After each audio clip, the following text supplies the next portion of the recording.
Good morning student and once again welcome to the class. Now today's period we are started revision. तर आपली आता first exam होणार आहे, त्यामुळे आपल्याला आता हा जो व्हिडिओ आहे तो रिव्हिजनवर आधारित आहे. त्यामुळे आपल्याला आपले जे लेसन झाले ते फोर लेसन आपल्याला फर्स्ट टर्ममध्ये राहणार आहे. त्यामुळे फर्स्ट जो चॅप्टर आहे व्हॉट इज हिस्ट्री, म्हणजे हिस्ट्री म्हणजे काय, तर आपण त्याची डेफिनेशन बघितली होती की हिस्ट्रीची डेफिनेशन काय, a science that tell us about events in the past. ही एक हिस्ट्रीची डेफिनेशन. आणि त्यामध्ये आपण सायंटिफिक मेथडसुद्धा हिस्ट्रीची बघितली होती. आणि सोर्सेस ऑफ हिस्ट्रीचे टाईप्स किती आहे, मटेरियल सोर्सेस, रिटर्न सोर्सेस आणि ओरल सोर्सेस, हे 3 टाईप्स आहे सोर्सेस ऑफ हिस्ट्रीचे. ते सुद्धा आपण बघितलेलं होतं. आणि त्याच्यावर आधारित हा क्वेश्चन आन्सरसुद्धा आहे. तर प्रत्येक लेसनच्या मागे फिल इन द ब्लँक्स आहे, त्या पूर्ण fill in the blanks complete तुम्हाला रीडिंग आणि लर्न करायच्या आहे. ज्यापैकी कोणतं पण तुम्हाला येऊ शकतं.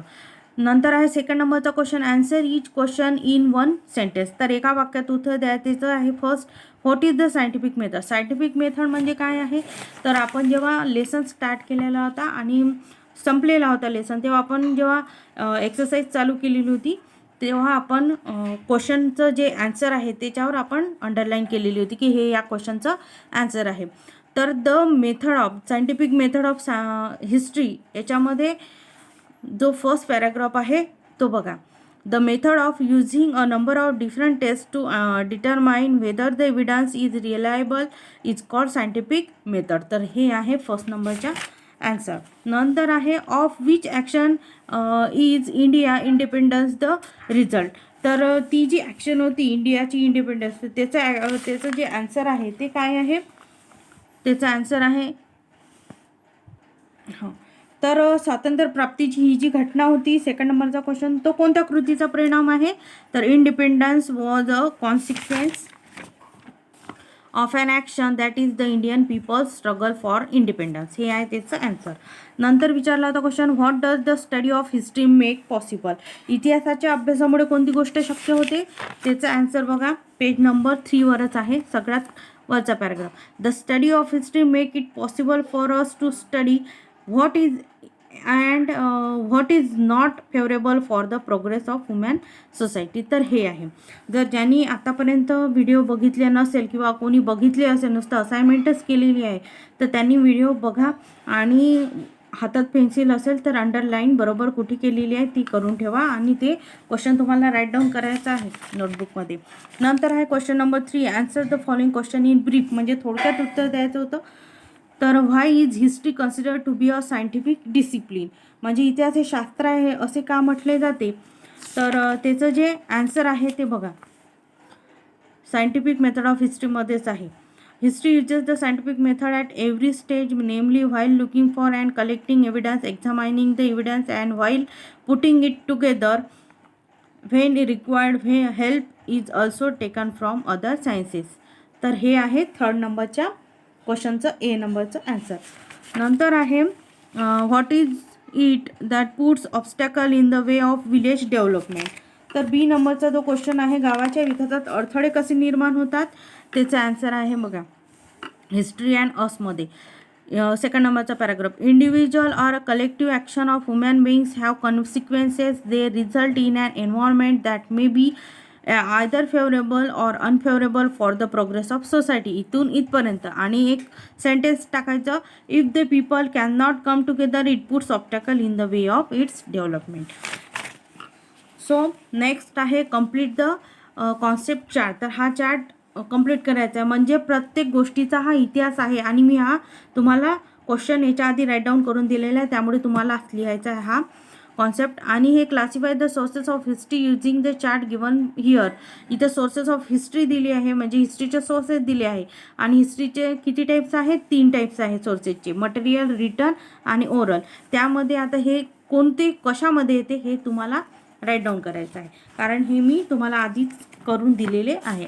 आता सेकंड नंबरचा जो क्वेश्चन होता त्याची जी फिल इन द ब्लँक्स आहे ते सुद्धा तुम्हाला राईट डाऊन करायच्या आहे, कारण की मी प्रत्येक लेसनचे प्रत्येक क्वेश्चन मी राईट डाऊन करून अंडरलाईन करून नोटबुक टेक्स्टबुकमध्ये करून दिलेले आहे. The calendar we use today is based on the, कोणते कॅलेंडर आपण यूज करतो, तर फर्स्ट जी ब्लँक्स आहे ती कोणतं आपण यूज करतो कॅलेंडर, कॉमन एरा. हे आहे त्याचं फर्स्ट ब्लँकचं आन्सर. नंतर आहे the period before the common era is non as the time.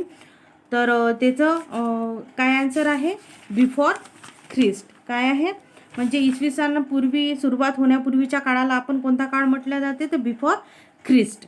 नंतर आहे question number 2, which scientific method are used to estimate the age of the layer of soil and the remains found in them. म्हणजे आपण कालमापन करण्यासाठी कोणत्या वैज्ञानिक पद्धतीचा वापर केला जातो, कोणत्या वैज्ञानिक पद्धतीचा वापर करत असतो आपण. तर क्वेश्चन नंबर 2 फर्स्ट आन्सर बघा, आहे carbon 14 analysis and tree rings analysis. These method are known as dating techniques. तर हे जे आहे हे क्वेश्चन नंबर 2 आहे, त्याचा फर्स्ट आन्सर आहे. नंतर विचारलं how is the first century of the common era return.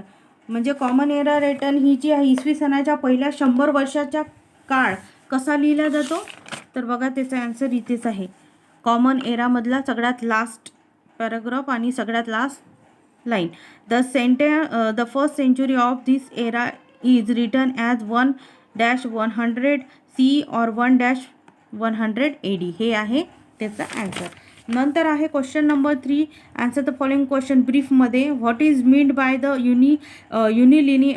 युनिलिनियर division of time. तर काळाची एकरेखिक विभागणी म्हणजे काय, तर त्याचं आन्सर आहे क्वेश्चन नंबर 3चं एचं. 7 days from Monday to Sunday make 1 week, 2 weeks make a fortnight, 4 weeks make a month and 12 month make a year. आणि नंतर 1 year is followed by 100 years and go by a centuries completed, and when 10 centuries that is 1000 years are gone, a millennium is completed. This is known as unilinear division of time. तर हे आहे, इथून मी जे line underline केली आहे तिथून तिथपर्यंत तुम्हाला लिहून दिलेलं होतं. नंतर आहे second, what are the units of measuring time. म्हणजे मेजरिंग मोजमापाची म्हणजे कालगणना करण्याची एकके कोणती होती, तर कोणती एकक बघा. Units of measuring time second, minute, hours, day, week, fortnight, month, year, century and millennium. And a second is the smallest of these units. There are various methods of measuring time in different parts of the world. तर हे आहे question number 3Bचं answer. नंतर हा जो chart आहे, complete the chart given below. हे प्रत्येक लेसनमधला जो चार्ट आहे तो तुम्हाला करायचाच आहे. टाईम इन हिस्ट्रीची किती टाईम आहे, 2 times आहे. फर्स्ट बघा हे pre historical period and second historical period, हे नाव लिहायचं आहे तिथं. नंतर आहे थर्ड नंबरचा चॅप्टर. तर थर्ड नंबरच्या चॅप्टरमध्ये आपण बघितलं होतं, काय बघितलं होतं, फॉर्मेशन ऑफ द अर्थ बघितलं होतं. त्याचे अर्थची फॉर्मेशन कशी होते, आणि त्याच्यामध्ये आपण कॅरेक्टरिस्टिकसुद्धा बघितले होते ॲनिमल्सचे. तर फर्स्ट बघा, इन 1 सेंटेन्समध्ये, what instrument do we need to see a unicellular organism. म्हणजे एकपेशीय जे सनी आहे, युनिसेल्युलर ऑर्गॅनिझम मीन्स काय होते, तर एकपेशीय सजीव. तर एकपेशीय सजीव पाहण्यासाठी आपल्याला कशाची गरज असते आपल्याला, तर त्याचा आन्सर आहे, तर आपण कशाने बघतो, एकपेशीय सजीव पाहण्यासाठी आपल्याला मायक्रोस्कोपची गरज असते. म्हणून फर्स्ट जे आहे मायक्रोस्कोप लिहायचं. त्याचं जे आन्सर आहे ते काय आहे, मायक्रोस्कोप आहे. नंतर आहे, where did the protozoa appear first. म्हणजे एकपेशीय सजीव हे पहिले आपले कुठं निर्माण झाले, तर इन वॉटरमध्ये. कुठे निर्माण झाले, इन वॉटर. बघा याच याच्यामध्ये आहे क्वेश्चन नंबर 1Bचा आन्सर. नंतर आहे आन्सर इन ब्रीफमध्ये, तर how were the sun and the planet in our solar system created. म्हणजे आपले हे जे सूर्य आणि सूर्याभोवती फिरणारे जे प्लॅनेट्स आहे, ग्रह आहे, ते कसे निर्माण झाले, त्याचा आन्सर आहे बघा, ही अर्थची डायग्राम आहे. आणि डायग्राम नंतर बघा, around 4.5 billion years ago an enormous cloud of very hot gases and dust spinning at a great speed was formed in space. It circular motion and great speed cause it to divide into several portions, thus creating the sun and the planets which revolve around the sun. तर around पासून तर सन पर्यंत काय करायचं आपल्याला इथे underline करायचे आणि हे क्वेश्चन नंबर 2च्या एचं काय आन्सर आहे.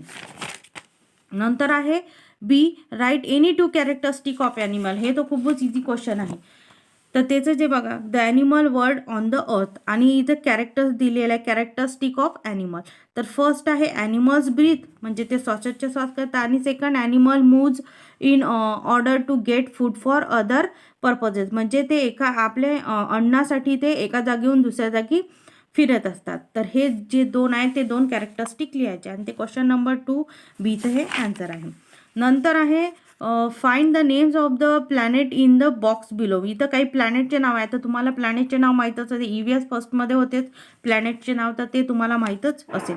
तर हा जो बॉक्स आहे, तर समजा तुम्हाला आला तर अशा पद्धतीने काय करायचं, इथे जे प्लॅनेटचे नाव आहे ते तुम्हाला काय करायचं आहे, प्लॅनेटचे नाव इथे दाखवायचे आहे आणि साईडला लिहायचं आहे. मर्क्युरी. कोणते आहे प्लॅनेटचे नाव, तर बघा इझी आहे. मर्क्युरी, व्हेनस, अर्थ, मार्स, ज्युपिटर, सॅटर्न, युरानस आणि नेपच्यून. हे काय 8 प्लॅनेटचे नाव आहेत जे बॉक्समध्ये आहेत, ते तुम्हाला शोधायचे आहे आणि नोटबुकमध्ये लिहायचं आहे. Question number 4, arrange the events given below in chronological order. तर आपल्याला इथं घटनानुक्रमानुसार काय करायचं आहे, हे जे सेंटेन्स आहे ते लिहायचं आहे. तर इथे 4 सेंटेन्स दिले आहे. तर सर्वात प्रथम काय झालं आहे, जे enormous cloud of hot gases आणि dust was form in space, म्हणजे तप्त वायू आणि धूळ जी होती यांनी मिळून बनलेला एक प्रचंड मोठा गतिमान ढग अवकाशात निर्माण झाला. हे फर्स्ट आहे. नंतर second, the sun and the planets revolving around its self. नंतर सूर्य आणि सूर्याभोवती फिरणारे जे ग्रह आहेत ते निर्माण झाले. नंतर म्हणजे हा फर्स्ट आहे, हा सेकंड. आणि नंतर मग आपल्याला पृथ्वीवर जलाशयाची निर्मिती झाली. Water bodies appeared on the earth, हा 3 नंबर आहे. आणि सगळ्यात लास्ट नंबर हा 4, प्रोटोझोआ अपिअर्ड इन वॉटर. तर आपल्याला जो प्रोटोझोआ एकपेशीय अनेक प्रकारचे जे एकपेशीय सजीव आहेत ते आपल्याला प्राण्यामध्ये पाहायला मिळाले. तर हे सुद्धा तुम्हाला करायचं आहे एक्सरसाइज.